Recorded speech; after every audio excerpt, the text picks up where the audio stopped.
Glaciers.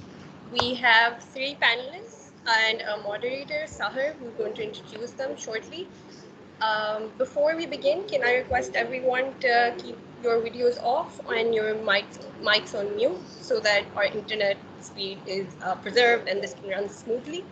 If at any point you have questions during this event, just please leave them in the chat box and one of us will read them out and get back to you. Other than that, if you somehow have to leave the meeting or if your internet connection has issues, you can just rejoin using the links that we sent to you earlier. And we hope you enjoy this and join us for the next session. And I'll hand over to Sahar from Dawood Foundation. Sahar, you're on mute. I keep forgetting I'm on mute. Assalamualaikum everyone, and welcome to the third session of this four-part panel-based series that is organized by the British Council and the Dawood Foundation about our environment and how it affects us. I just asked the panelists, if you're not having internet connections, you're more than welcome to open up your video. I think it might be more engaging if we can see the panelists as well. But anytime if you have, excuse me, if you have internet connections, we can switch off the video.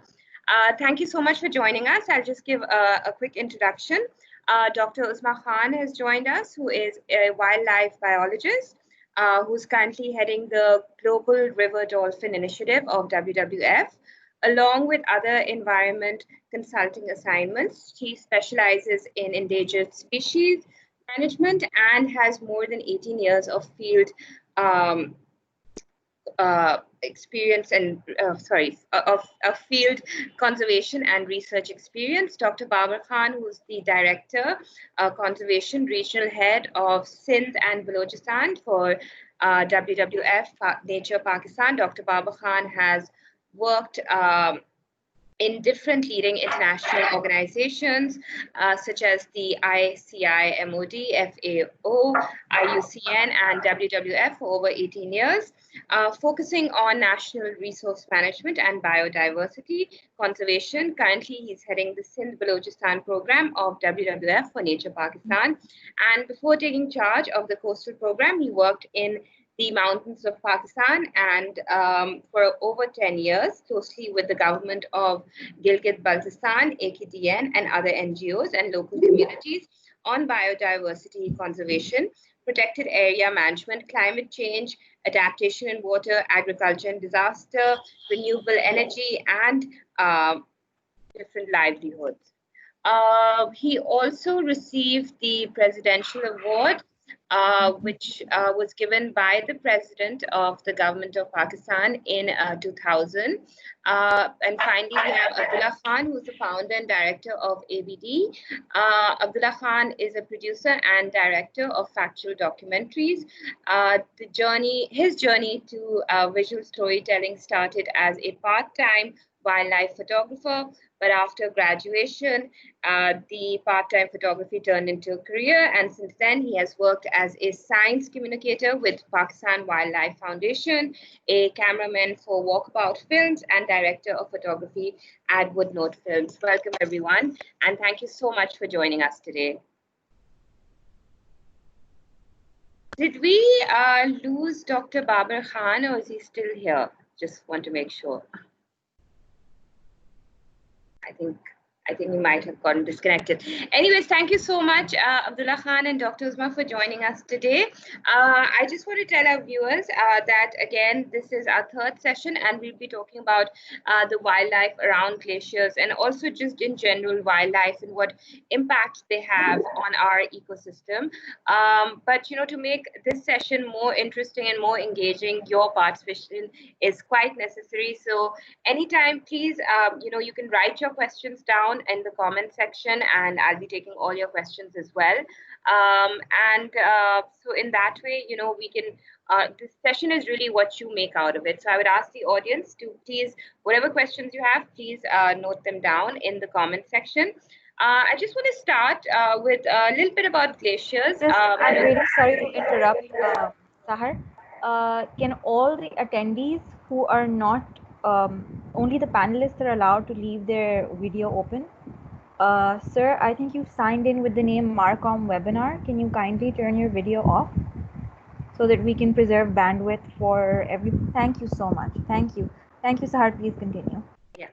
So I just want to start off with glaciers in Pakistan. You know, Pakistan, the glaciers of northern Pakistan, there are about 7,253 known glaciers. And there's more glacial ice in Pakistan than anywhere else in the world outside the polar regions. And that's quite a lot. And around these glaciers, there's beautiful life. Wildlife as well. You know, we have the snow leopards, we have the Himalayan brown bear, we have our national animal, the markhor, the Siberian ibex, and many more. So today we're really going to talk about, you know, these animals in particular. But I'll just start off with a more sort of broad question about how important is the wildlife around the glaciers and how do they affect human life? Dr. Uzma, I'll start with you. If you can tell us how important is the wildlife around glaciers and how does it affect us? So what does it do for us? I think, yeah. Yeah. Thank you. It's a pleasure to be here. So the question is, I know it comes down to sometimes the economics that, you know, what is the wildlife doing for us? So I think if we look at the economics, because this is what, you know, the world tries to look wildlife into, I think the importance is ecotourism. So, you know, a lot of people that travel to those regions, they want to witness and they want to see wildlife. Apart from this, do you know that species like markhor and their very selective trophy hunting program is contributing a lot of resources for the development and conservation of communities and conservation of that area. So the wildlife is doing a lot for us. And apart from this, do you know that you talked about markhor in your opening comments? Now, markhor is the animal that when it eats the indigenous trees and plants, and it grazes further up in the mountains, it's dispersing the seeds and it helps in forest regeneration because a cattle or a goat which is grazing on the same ecosystem cannot go far up in the mountains on the peaks. These are markhor and ibex sort of species that can do that job. And so they are helping us in forest regeneration. And you know the importance of forest regeneration, that it helps in maintaining. That's so interesting. I had no idea that markhor was actually, you know, while they're grazing, then the seeds girti hain, then they can actually help in you know, growing more trees. And that's really a very interesting point. Yes. And same with all the other, because, you know, this area is actually globally known for its ungulate species, which means the hoofed animals. So hoofed animals from Pakistan are globally famous, and Pakistan is very rich, particularly this area that you're talking about. So, you know, it has markhor, ibex, Marco Polo sheep, blue sheep, musk deer. There's so many species that are globally important, and this area is rich in those species. And that's the role they play. So a lot of people, you know, like world-known researchers have come to Pakistan because they want to study these animals. So there are lots of books. There's actually a book written on ungulates of Pakistan because Pakistan is globally known for all these hoofed animals. So we have snow leopard in other countries, but some of the, you know, subspecies that we see in this region are indigenous to our area. So they are critically important. Right. Abdullah Khan, I'll direct the question to you as well. What do you think the significance of wildlife is, particularly in Pakistan? You know, Dr. Uzma ने तो हमें थोड़ी सी importance बता दी. आपके ख्याल में क्या significance होती है इस wildlife की? Abdullah Khan, are you there? अच्छा, आप mute पे हैं शायद.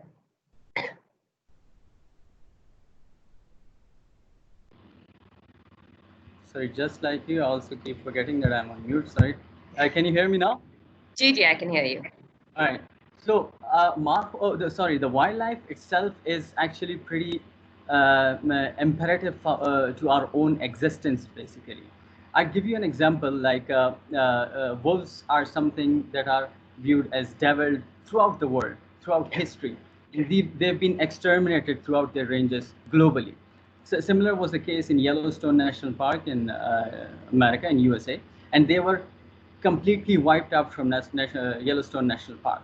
When they were wiped out, what happened was that the deer population grew, and the aspen trees, they started grazing on the aspen trees, and the number of aspen trees declined sharply.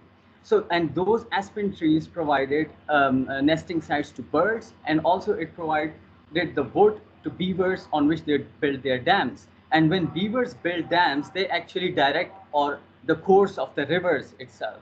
So when they wiped out the wolves, of course, the whole ecosystem was thrown out of balance, and the roots that would stabilize the banks of the rivers, they were loose then, and it was unstable. So everything was like, if you look at the floods that have been affecting Chitral and all that, because it's been because of a lot of grazing by the livestock in the wilderness areas, because of habitat encroachment. The habitat has been affected, and that in turn leads to our own survival problems. Like you see, we are affected in a very fundamental way from that. It's about survival for us, actually. Got it. So what you're saying is that our survival also depends on wildlife, like what happened, and everything out there, every wildlife plays a part in our survival, and we kind of coexist, and we're sort of dependent on each other. For instance, yeah, definitely. And I'll give you an example from Pakistan as well. Like Chitral Gol National Park was a hotspot for snow leopard sighting. And but now it's no more found there. So we do not have snow leopards in Chitral anymore. So what happens is, in the absence of an apex predator, other small predators start to increase in numbers. Like lynx is a smaller predator. It is smaller than snow leopard. But when the snow leopard is no more there in Chitral Gol National Park, so the population of lynx has exploded there. And what lynx does, lynx actually preys upon the kids of markhor. They pretty easily grab them. So when there is snow leopard, it keeps a check on the lynx population. But now there is no snow leopard. So I've gone there. We go out there filming. I've heard from watchers that lynx is putting a severe dent in the markhor kid population. And just like Dr. Uzma has just told us that how important are markhor to the seed dispersal in that area. If you put a severe dent in a new generation, then you put a population of a certain species at threat, in threat, and the consequences could be something. In USA, they didn't know what they were doing when they exterminated wolves. They found it out after 3 decades that how important wolves were to Yellowstone National Park's ecosystem. So we actually, to be honest, we don't even know what the consequences could be 2 or 3 decades from now. Yeah. Excuse me, sorry, I have a bit of a cough. It's not corona. Dr. Babar has joined us. There was some a mistake on our part as to what his username was. So he's joined us. Apologies, Dr. Babar. We were unaware what your username was. We're really sorry about that. Please continue. Assalamualaikum, Dr. Babar Khan. Nice to meet you and have you back. So I was just discussing with Dr. Uzma and Abdullah Khan about the importance of wildlife around glaciers, and I'd like to know your opinion as well. What do you think is the importance and significance of wildlife around glaciers? I think your mic is on mute right now. Yeah. Thank you. I was there right from the beginning anyways. Someone told me to put my camera off, so I did that. I think the question has already been comprehensively answered by Dr. Uzma. She is my senior also in the organization. So just to add what she has already said, wildlife is important for various reasons. It has social, sort of value, which is very much linked to the poverty and livelihood aspect of the communities in the mountains, then it has an economic angle where it helps us earn money through revenue generation activities. And the most important significance or importance of wildlife is the ecological role of wildlife in a particular landscape or habitat.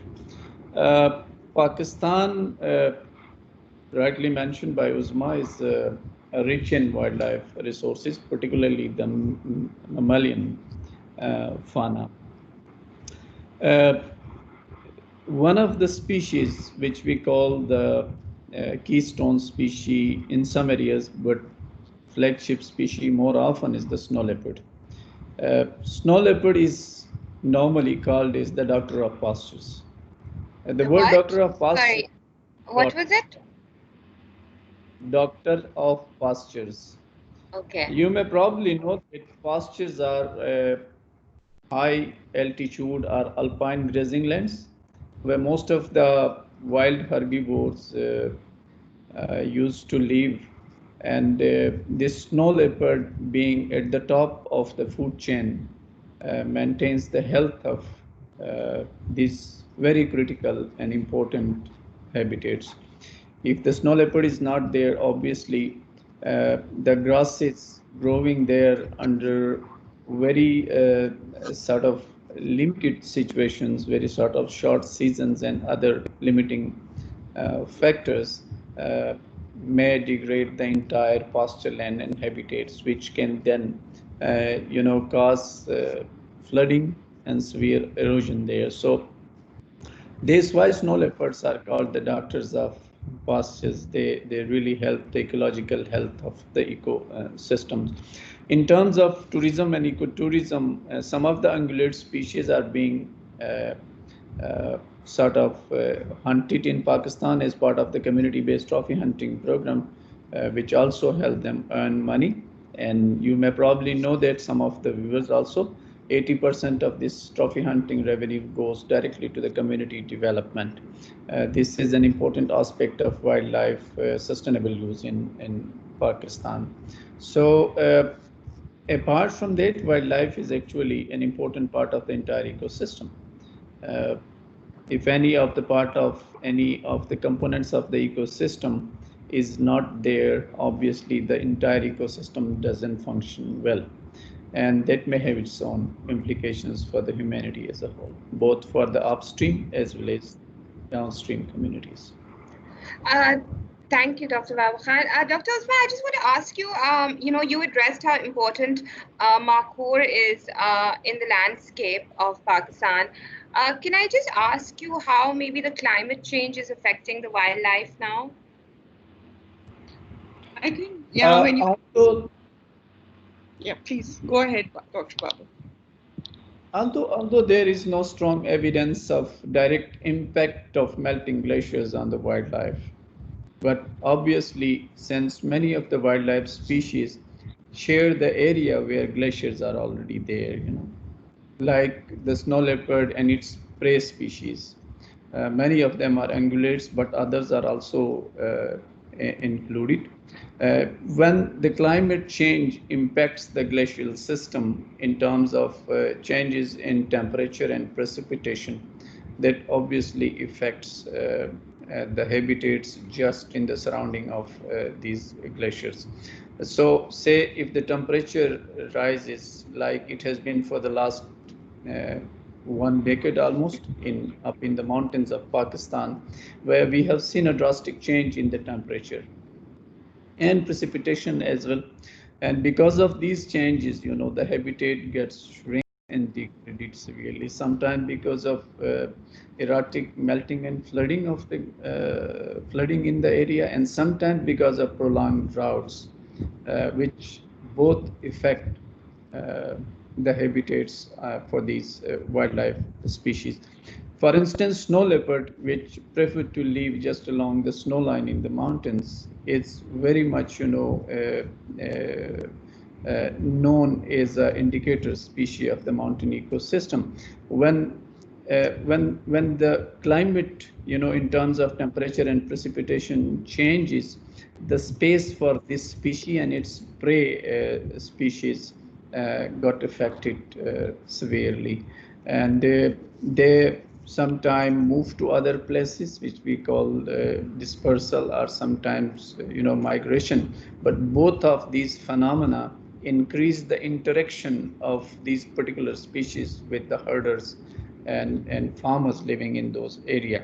And as a result of the increased interaction between carnivores like snow leopard and others with the herders, they attack on their livestock, and sometimes they are being killed by the provoked and angry herders. And there's an indirect effect of the changing climate on wildlife, particularly the top predators there. Thank you, Dr. Babu Khan. I actually just want to ask Dr. Uzma though now. I'll just give a different question. It's come from one of our audience member. Humaira Fatma is asking, is the local population even aware, of the importance of their contribution, that the local population that's living close to this wildlife, like what they do for them? Are they even aware of this? Okay, the thing is, it's a good question. The thing is that I would say, as I said in the beginning, that people want to see the benefit of wildlife. So you know that Mahor, for example, in 2008, up to 2008, was listed as an endangered species. But it's no longer listed as an endangered species because the population has grown. And it's due to the extensive conservation work that has been done in the north of Pakistan. And for example, my colleague here, Dr. Babar, is one of those people who led that conservation work. And this is community-based trophy hunting programs. So now when you have an example like this, then people are very much aware. They know that, if one Mahor trophy is hunted, it can bring the revenue to Pakistan up to 100,000 US dollar. And they are going to get 80% out of that money. Then they see the importance and they want to conserve it. But then when you bring a species like snow leopard, or a common leopard, which is much lower, these are the species that are coming in direct conflict with people. They are killing their livestock. And people, as we see in the COVID situation, people are not taking responsibility of their own actions. So what happens in the north is like it's a free grazing system. They let their livestock out, and these predators are predating on them. So they hate them. And that Pakistan is contributing a lot of fur of snow leopard in the international market because of this retaliatory killing of communities, of snow leopard by the communities. So when you say, do they know? Yes, they know. But do they know it in a positive way or in a negative way? This is a big question. And when they see the benefit, of course, they will help in conservation, as is the case with Mahor and Ibex. But they are not really helping in conservation of alpine wolves or snow leopard because they don't see the importance. In Deosai National Park, for example, the communities had to be moved to establish Deosai National Park. And that's a park for the brown bears. And it's a great park that is attracting a lot of tourism. Communities got jobs, but still they don't like the brown bear because it kind of took away their land. And plus, they always complain that they are scavenging near their villages. They are killing their goats, which is probably not true, but they blame a kill of a wolf or kill of a snow leopard on the brown bear. So there is a lot of conflict that needs to be managed in a way so that they see that they're getting something out of it. So it depends on the species, but they know, certainly they know. Yeah, that's interesting.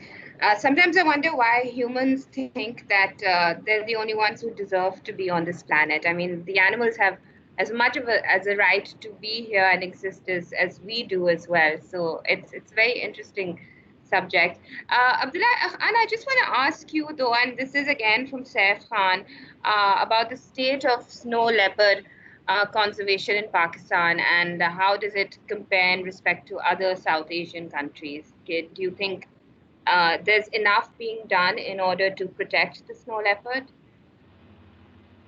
Yes, of course, there are dedicated organizations in Pakistan, Snow Leopard Foundation, that's acting as a role model for snow leopard conservation, and a lot is being done. First of all, and I've also worked with Snow Leopard Foundation on different projects regarding their, because when I was filming my snow leopard documentary, I met a person who actually have lost in 3 years more than 100 livestock animals to snow leopard. Because what happens is when a snow leopard enters a poorly constructed corral, a corral is a place where the local people keep their animals in the nighttime to protect them. But usually what happens is that those corrals are poorly built. So the snow leopard is able to penetrate in, and when it goes in, of course, there are hormonal changes, and then it's a mayhem. So what happens, it kills more than what it needs. So it kills 30, 35. When I was there on that instance, the snow leopard actually managed to kill 35 livestock animals. And I was there, I spent a week with these herders because I wanted to film the snow leopard, and I would joke with them that I wish just a snow leopard comes and kills a couple of your goats so I can just, film the snow leopard, because they have a very good sense of humor, these mountain communities. But then it actually happened, and when I went there, when I was told that a snow leopard has killed 35 animals of Mir Zaman, I went there and I wasn't greeted well, because they were like, you said this and it happened now, so it is all your fault. But then there was another person who was more mature, calmed the community down. I went there, I talked to them, I interviewed them. And when you see it from up close, because these are their assets, and losing them is a question of, it could mean actually the difference between life and death. I mean, if you lose all of your property, and if somebody takes or destroys all of your property, how would you feel? Because then it's a question of survival for you. So it's very important to mitigate this human-wildlife conflict, and that is what Snow Leopard Foundation is actually doing through its programs. They are constructing predator-proof corrals for these communities, and there are other organizations also. I'm sure WWF is also doing work on snow leopard conservation. So when they build a predator-proof corral, so the damage is reduced, and snow leopards, although they still kill out in the open animals, but it's it's not like 30 or 35 animals. Maybe it kills 1 or 2 animals, which still the community can bear that loss. Well, they do that. Then there is capacity building programs that's happening there, because there are people will protect snow leopard only if they know that they will benefit from this cat. And what these organizations are doing is they are introducing alternative livelihood programs, right, to enable them to make money through other sources, so that their dependence on the natural resources is reduced. So they are trying to bring them to adopt other entrepreneurial endeavors, right? Other than that, of course, ecotourism is something that's, I just made a documentary on ecotourism as well in the snow leopard habitat in the Hopper Valley. We went there, we analyzed the place, of course, we studied the place, we developed different vantage points there from where people can see snow leopards. So when these tourists would come, they would bring money to the local communities, and those people would then be more willing to protect the wildlife there, because they would know that these animals are bringing them benefits, and they are bringing them money.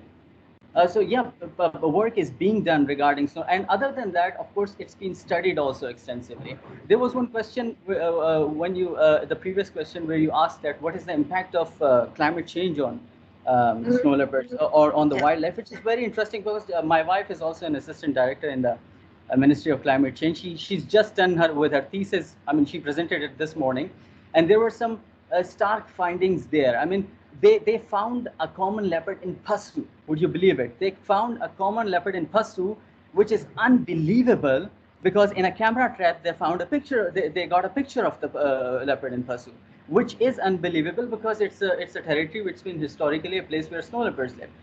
Similarly, like in Chatral, like I told you before, snow leopards used to be plentiful there. I mean, Nisar Malik and Mark Smith from BBC, they made a documentary over there. And I mean, if you went to Chitral Golneshwar, you were sort of guaranteed, like you. I mean, there's no guaranteeing seeing a snow leopard, but there was chances for the most that you'd see a snow leopard in Chitral National Park. It's been, I don't know, more than 6 years. Dr. Uzma and Dr. Bauer will be able to give the right statistics, but I think it's been more than 6 years that we haven't seen a snow leopard there. So you know what that means? And in the camera traps, camera trap studies, they have found another kind of a leopard in Chitral National Park now. Probably because the area has gotten warmer. There could be a lot of causes. There is human wildlife, and it's a combination of all these factors, right, which drives away wildlife. So probably it is the climate. Some people associated with the climate change. It's getting warmer, so the snow line is retreating. So it's not no more a suitable habitat for snow leopard. So the common leopard has come in, and I mean it's a balance of nature, right? Markhor is able to climb the craggy and the steep walls of Chitral National Park. Or only a snow leopard can follow a Markhor on those jagged and craggy peaks. A common leopard cannot. So we are throwing that system out of balance because of the climate change. So there I wanted to just add to the previous question that you asked. No, that's really interesting. And every time I do these sessions, I learn so much more as well, because there's so much information, especially about snow leopards and Markhor. It's very interesting. So I just want to ask Dr. Babar, मैं आपसे पूछती हूँ, do you think that in these kind of areas then that should tourism be encouraged, or should it be prevented in order for us to preserve जो wildlife होती है around glaciers? Before answering your question, I would like to refer back to one of your previous questions about the awareness among the herders or mountain people about the wildlife, because this question is very much relevant to it. We need to understand the context of the mountain communities, where poverty is quite common and resources are limited. And likewise, the economic opportunities for development are very few. Having that context in mind, we need to understand that the relationship or the attitude of the mountain communities towards wildlife is not determined by their level of awareness. It goes far beyond that, because it's their livelihood. When a snow leopard or a wolf or a lynx or any other predator kills their livestock, they get provoked and they kill that predator in retaliation most often. So it's not about the awareness only. Yes, I agree with Dr. Uzma that people are aware of the wildlife there, like they are more careful about the ungulate species, which offer them tremendous amounts of money in terms of trophy hunting and other tourism activities. But they don't really like the predators, which cause damage to their livestock and other assets.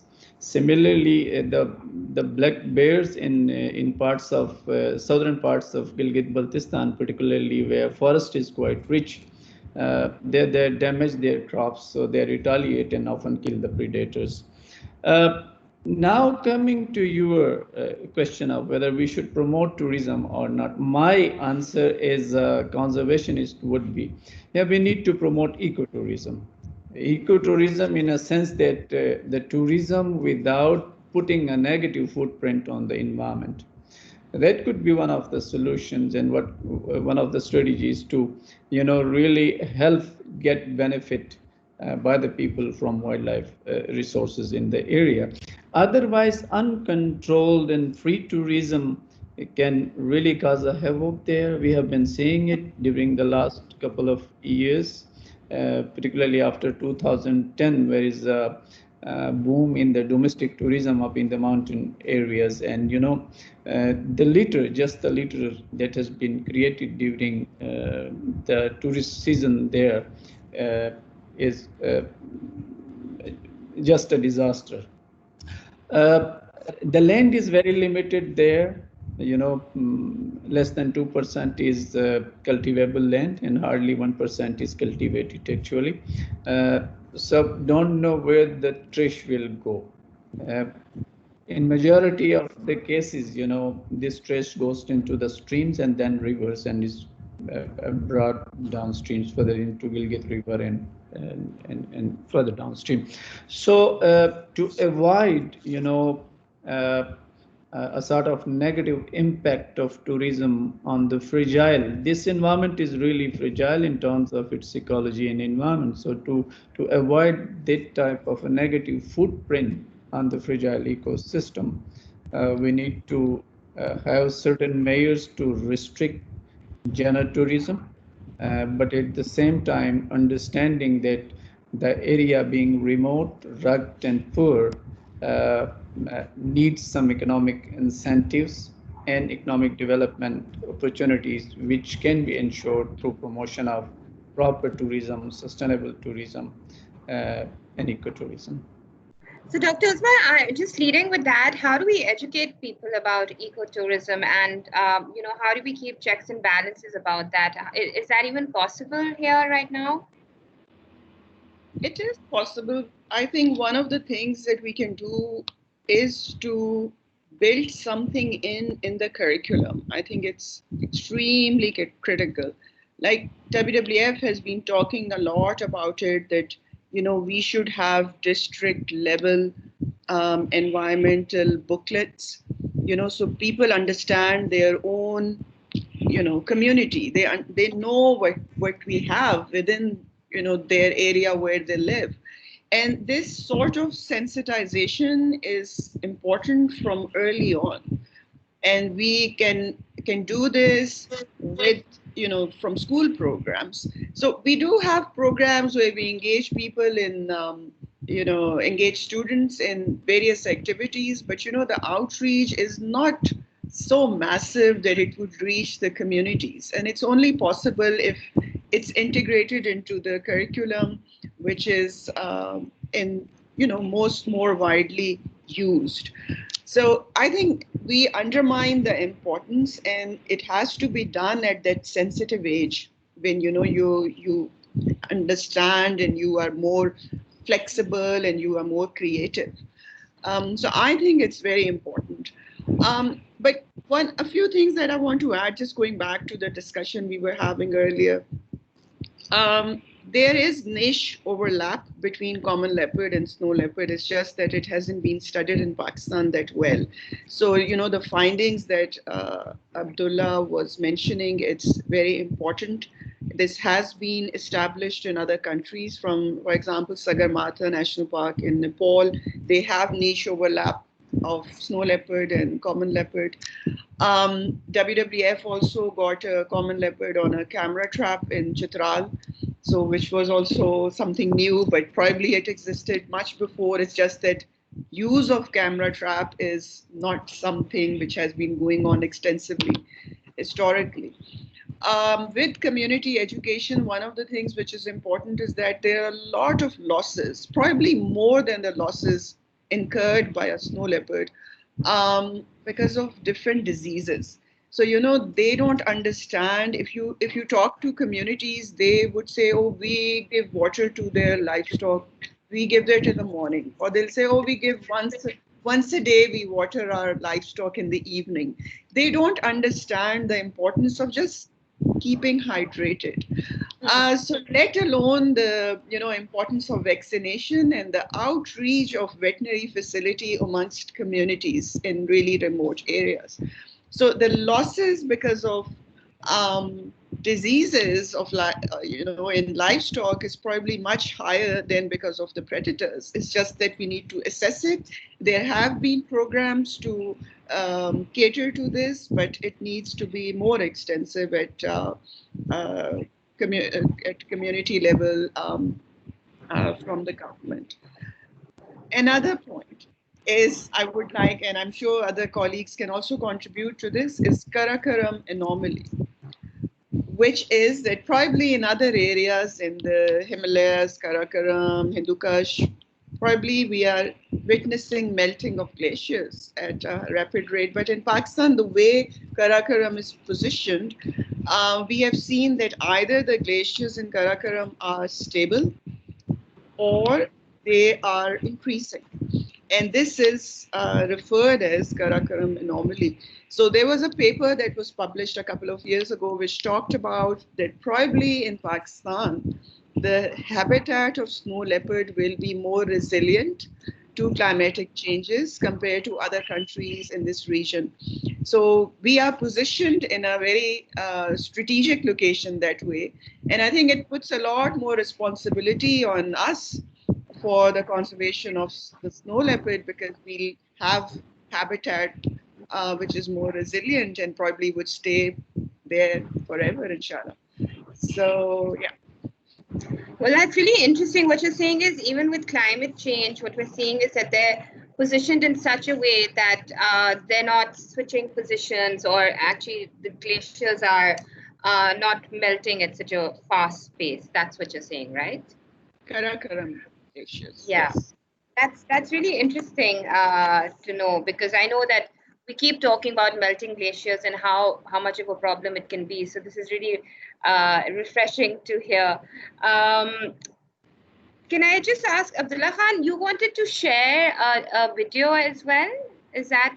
Yes, that's the trailer of my film on snow leopards, where I spent 3 months in up to minus 25 degrees, where I was able to get up close and personal with a snow leopard, and that was the most beautiful moment of my life.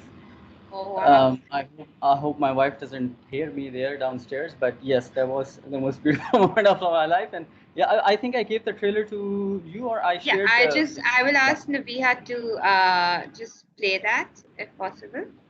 Yeah. Yeah, I'm just going to share my screen and play the trailer.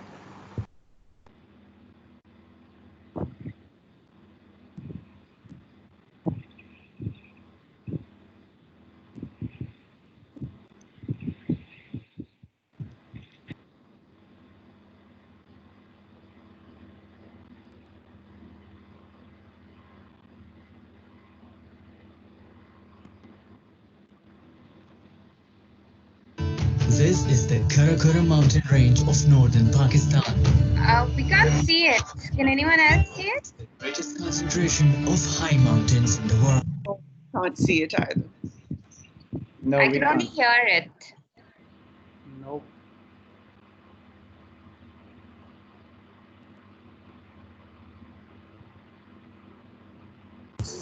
Can all the panelists turn off their videos, and maybe this will it'll just be easier to show this?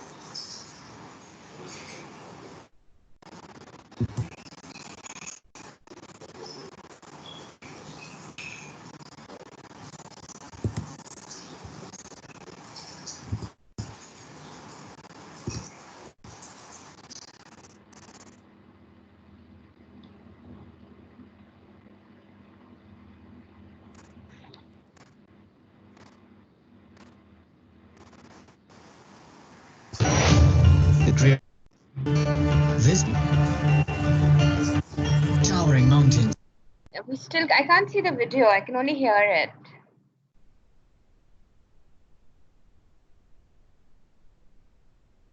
Are you sharing your screen? Because you would have to share your screen.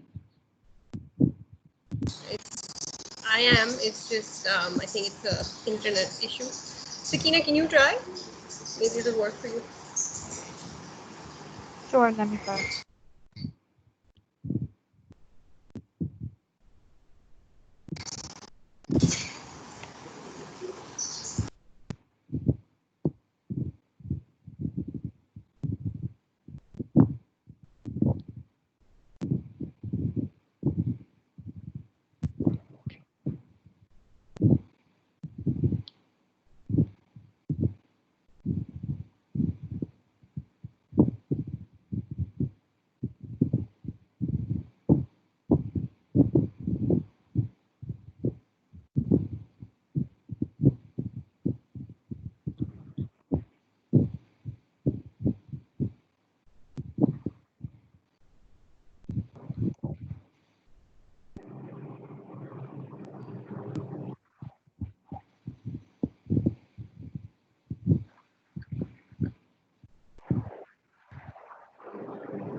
I think it's muted.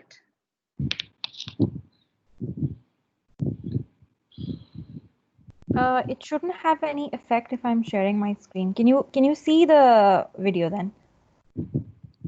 I can see, but now I can't hear. All right, let me just try again. Let me try again.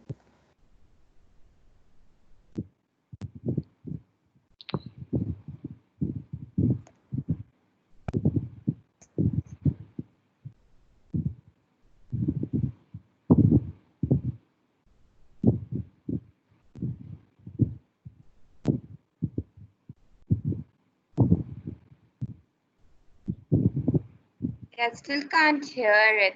Maybe you can just post the link here, I guess, because All right, I will do that. I will do that. sorry about that, guys.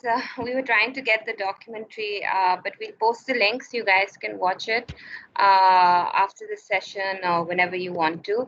Abdul Khan, थोड़ा आप बता सकते हैं ये किस चीज snow leopards की है और जो मैंने 2-3 शॉट्स ही अभी देखे, it looked quite nice, but can you tell me a little bit about that experience as well? Well, this documentary was my very first documentary over which I had the complete creative control. It was also my leap of faith because basically I am a management student. I've done my human resource management, but then of course I always wanted to photograph and film wildlife. So I took the leap of faith and I went out there. Some friend called me from Gilgit and he was like, "Do you want to film snow leopards?" And I was thinking maybe he's kidding because he's a friend and he might be something sarcastic thing that I'm not getting, because snow leopards are known as the ghost of the mountains and people have spent years, and actually BBC, the documentary of BBC in the planet Earth, they were able to complete it in 3 years, and it took PBS 5 years to make a documentary on the snow leopards. So it was a daunting task, but I went for it. The first trip was of course unsuccessful.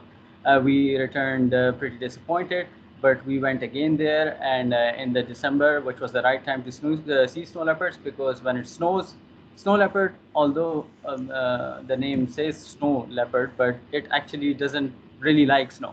It lives just below the snow line, so the best time to see was December. We went there, and wildlife documentaries are basically more a story of discovery, is a process of discovery, because you cannot script animals, you cannot script anything in the natural world. So we went out there and we found this very nice story of a veteran conservationist, Hussain Ali Khan, who has, I'm very lucky that I spent time with him in the field and I learned from him the tricks of the trade, the field skills and all, because he has also worked with National Geographic on some documentaries, and he's probably the only person, the best person in the world who has the most first-hand knowledge of snow leopards here in fact in the entire world. That's what Snow Leopard says. I'm quoting I'm quoting, sorry, National Geographic there. So I went out there and we found the story that Mir Zaman, a guy who lost these many goats, and there was a woman who lost one goat, and she said on the interview that she's going to either poison the snow leopard or she's going to kill it. So for me, I was there to just film blue chip footage of snow leopards. That's all I wanted. But for me, it was a process of growth also, because I learned that it's not just the snow leopards that live there. There are communities there, and there's a conflict of interest there. And one other interesting thing that I also discovered there, which is not talked about a lot, is that because the KVO is also one of the one of the oldest conservation organizations out there. It's the same as in Chitral, but these guys have ibex there. So hunters come from abroad, they give a fee, even the locals, and that fee goes to the community, and the community benefits from that money. But what is happening right now is, because these local peoples, they invite hunters, of course, who wants to come, and they mark an animal 2-3 days before the actual hunt.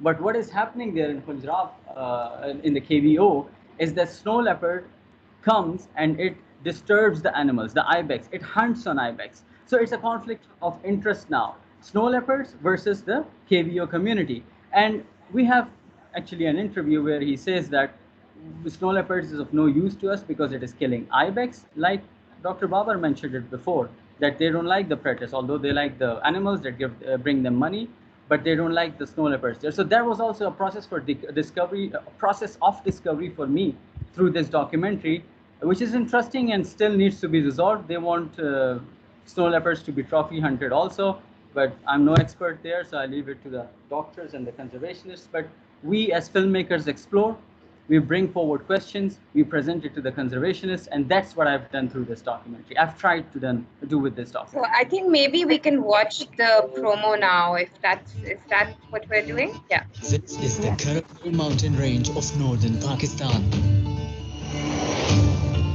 home to the greatest concentration of high mountains in the world. This book of North is full of extremes. Towering mountains, rushing rivers, and freezing temperatures. For a wildlife filmmaker, this is a place of hidden treasures. Stories shrouded by snow and veiled by formidable mountains.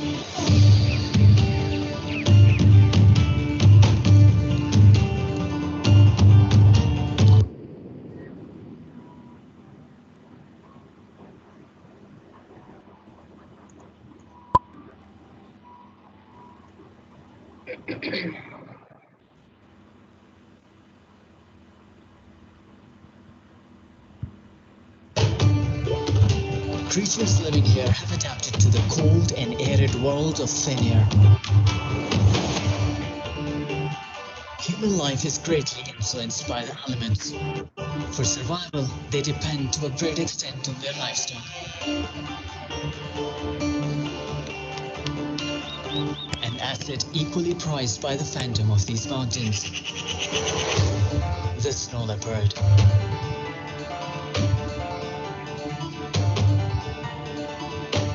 And when these two worlds collide, conflicts arise.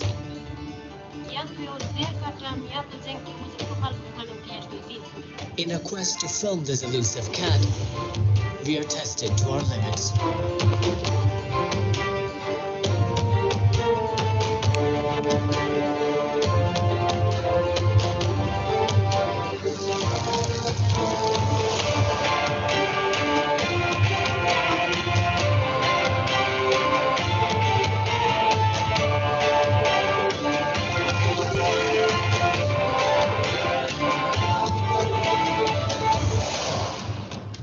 Perhaps it is not always the journey that matters. It is what you discover on the other side of the mountain.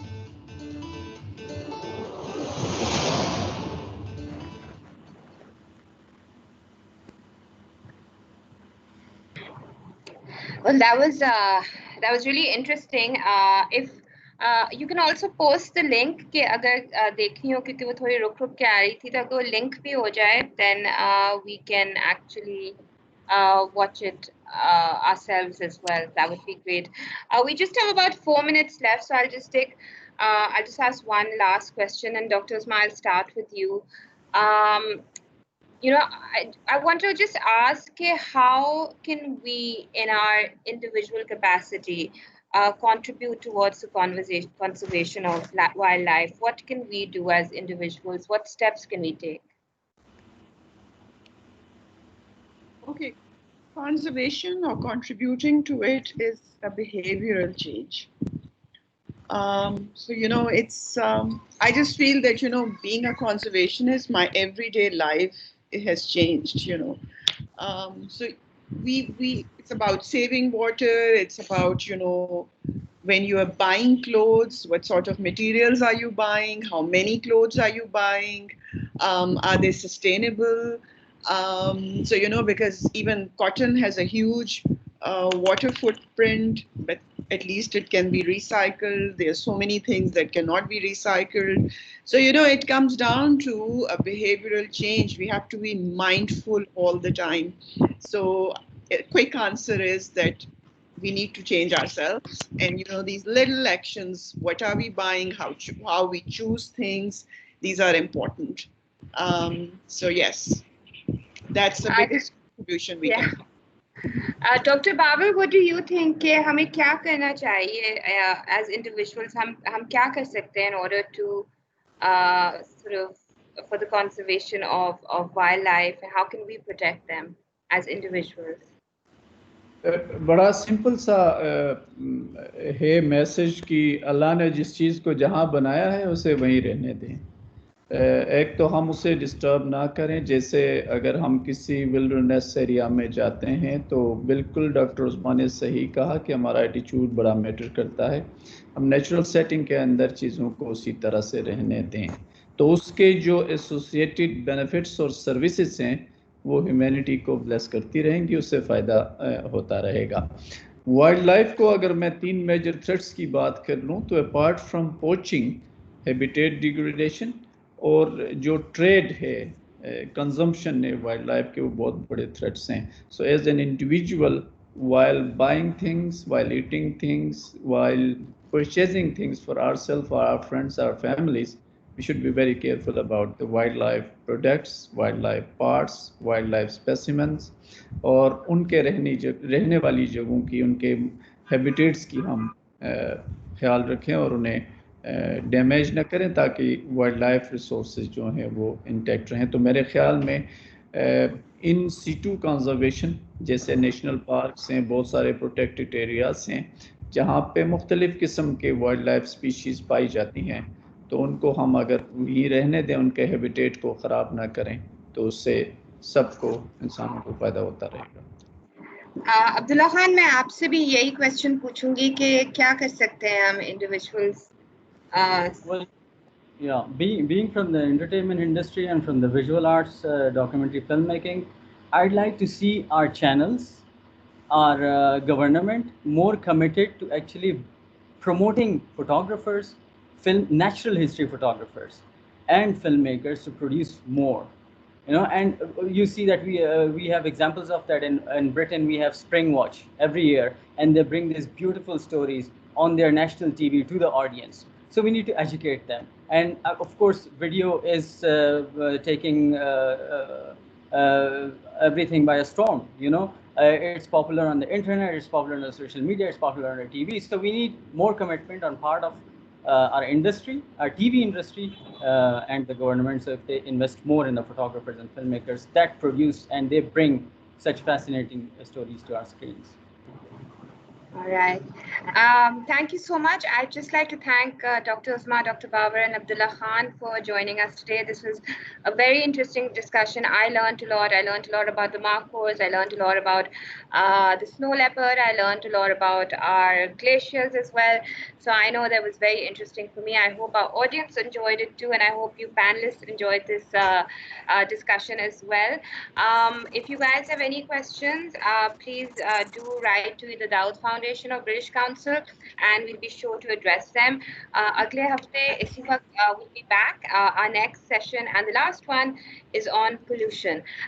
So I hope you all take care of yourselves, and I'll just hand it over to British Council. Thank you so much once again, audience and our panelists, and British Council for organizing this. Thank you for this wonderful session. Before we close, Abdullah, we have a question for you about your documentary, when it's being released, or if you can tell us more about it.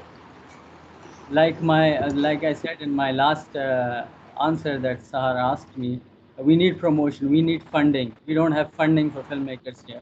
I actually sold my car to make that film, but there's no one to support your film. We cannot broadcast it on the TV because the TV industry doesn't actually know how much time and effort it gets you put into making a film, because natural history film usually takes a year to produce 1 hour of film. So we are looking for avenues for funding, and if and when we get the funding, we'll be releasing it for the people. And there is some hope. So I'm not really disappointed, completely disappointed. Inshallah, it will be released soon. All right, great. Good luck with all this, and we hope to see it soon. And thank you to all the panelists once again for this informative session. I hope everyone who joined us found this useful. We will be sharing a recording of this on our social media platform soon that you can watch. And we hope you will join us for the next session next Tuesday. And see you then. Thank you. All right. Thank you so much. Dawood. Thank you. Thank you. Khuda Hafiz.